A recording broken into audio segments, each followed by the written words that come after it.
Muchas gracias por continuar con nosotros. Damos la bienvenida en el estudio de CIPSE Noticias más temprano a la directora de Medios de Impugnación, Obligaciones de Transparencia y Datos Personales del Instituto Estatal de Transparencia, Acceso a la Información Pública y Protección de Datos Personales de Yucatán, Ilén Neme Marfil, con quien estaremos platicando de la protección de datos en el ámbito laboral. Muy buenos días, directora, bienvenida. Hola Fátima, buenos días.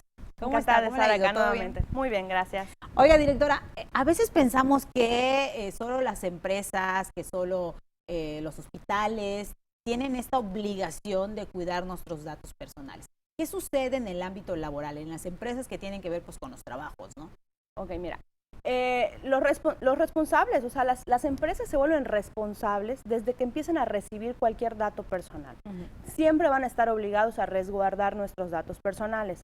Desde que los reciben, los utilizan, los almacenan hasta que los extingan, hasta que los eliminen. Entonces, la empresa que reciba datos personales, ya sea en el ámbito privado o en el ámbito público también, son responsables desde el momento uno de recibir datos. Por ejemplo, cuando reciben el currículum o una solicitud de trabajo donde siempre hay datos personales como el nombre, la dirección, la edad, el teléfono, CURP, RFC y todo lo demás, ¿no? O sea, desde el momento en el que ellos reciben, se vuelven responsables y por lo tanto se vuelven obligados a resguardar y tratar de manera adecuada los datos personales. Esto de alguna forma también genera una parte de responsabilidad en cuestión de si los llegan a transmitir, si los llegan a pasar a otras personas. Definitivamente, desde que son responsables, desde que tienen los datos, tienen responsabilidad, tienen obligaciones y por lo tanto también consecuencias cuando no cuiden de manera correcta esos datos.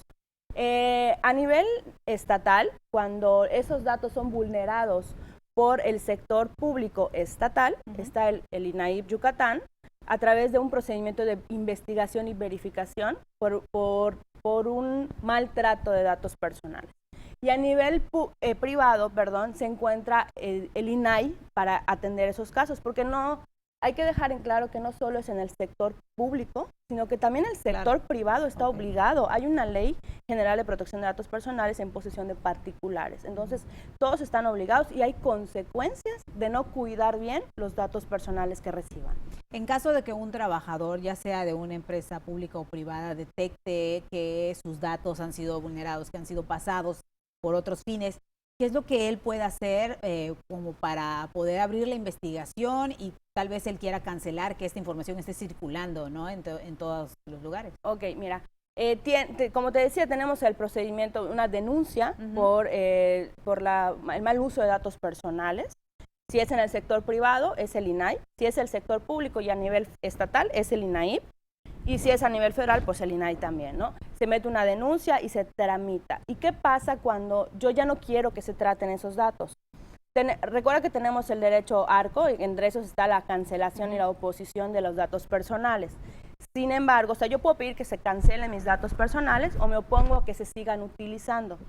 Sin embargo, ante esto hay una excepción también, porque hay legislación que te dice que, por ejemplo, en materia fiscal, la información fiscal tiene que estar disponible 5 años. Entonces, si mis datos personales son parte de cuestiones fiscales, no me pueden cancelar mis datos personales, pero sí puedo pedir oponerme a que se sigan utilizando para otras cosas y solo se resguarden para la cuestión fiscal. O sea, sí tenemos derechos, pero también hay tiempos para ello. Igual aplica eso como en la cuestión legal, en cosas que tengan que ver con el juzgado. A veces solicitan información de cuánto gana el trabajador por algún procedimiento de que tenga que ver con familiar, ¿no? Exactamente, todo tiene un ciclo de resguardo de la información. Entonces, una vez acabado ese ciclo, si no es necesaria esa información para otro tema, se puede pedir la cancelación de esos datos personales y la destrucción de esa información.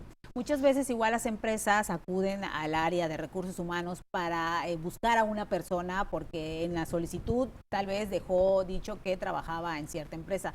La empresa tiene la obligación de avisarle al trabajador que lo están buscando y ellos pueden dar algún número telefónico o esto no está permitido. Pues en teoría, cuando recaban los datos personales los responsables, siempre tienen que tener un aviso de privacidad. Y en el aviso de privacidad es donde va a establecer la finalidad para la cual van a obtener esos datos. y si lo puedo utilizar y para qué lo puedo utilizar. Entonces, si está previsto ahí y tú ya firmaste tu aviso de privacidad, tú estás autorizando a que utilicen así tus datos. En caso de no tenerlo, ahí sí se vulneraría la protección de los datos personales. Las empresas igual tendrían, o sea, las empresas en cuestión de las públicas y las privadas, ¿tendrían que darle un aviso de privacidad a los trabajadores? Todos están obligados a generar un aviso de privacidad siempre que vayas a recabar un dato personal, ya sea en el sector público, que es lo más común obviamente, pero también el sector privado está obligado a tener su aviso de privacidad. ¿Qué tanto lo hace el sector privado? Porque puedo entender que el sector público, digamos, ya hay un poquito más de cultura sobre el aviso de privacidad y los datos, pero en las empresas privadas, ¿qué tanto se da? Pues mira, no tenemos nosotros como un registro de ello porque no es nuestro ámbito de aplicación. Sin embargo, a nivel nacional, ya empresas nacionales sí utilizan, por ejemplo, los bancos. Los bancos todos tienen un aviso de privacidad porque si no generaría un problema para ellos. Directora, ¿algo más que desee compartir con nosotros? Un encanto estar acá, gracias. Muchas gracias, directora, por estar con nosotros. Siempre es bien recibida por nosotros. Gracias. Muchas gracias. Gracias. Nosotros nos vamos a ir con más información en esta mañana de CIPSE Noticias con Emiliano.